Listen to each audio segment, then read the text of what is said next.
नमस्कार मित्रांनो, मुंबईसाठी पुढचे 24 तास अतिमहत्त्वाचे.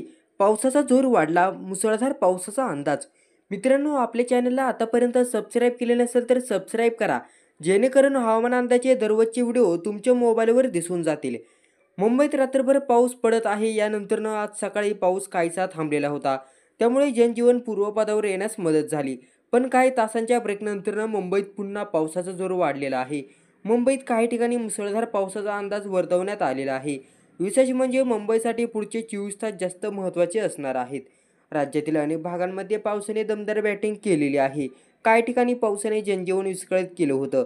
अकोला जिल्ह्यातील काही भागात मुसळधार पाऊस पडलेला आहे. तसेच कोकणात, रत्नागिरी आणि सिंधुदुर्ग जिल्ह्यात प्रचंड मुसळधार पाऊस पडलेला आहे. या दोन्ही जिल्ह्यांमध्ये आणखी पाऊस पडण्याची शक्यता वर्तवण्यात जात आहे. मुंबई शहराला पावसाचा मोठा फटका बसलेला आहे. तर मुंबई उपनगर, नवी मुंबई या ठिकाणी 250 ते 300 मिमी पावसाची नोंद झाली आहे. अनेक ठिकाणी पाणी साचल्यामुळे वाहतूक कोंडी सुद्धा झालेली आहे. मुंबईतील पावसाने उघडीप घेतली आहे. पुढील 24 तासात मुंबईसह ढगाळ वातावरण आणि ठिकाणी मुसळधार पावसाचा अंदाज आहे. मुंबईला सध्या येलो अलर्ट जारी करण्यात आलेला आहे, अशी माहिती के.एस. सोसाडेकर यांनी दिलेली आहे. पुढील 2 ते 3 दिवस कोकणातील घाट भागात ऑरेंज अलर्ट जारी करण्यात आलेला आहे.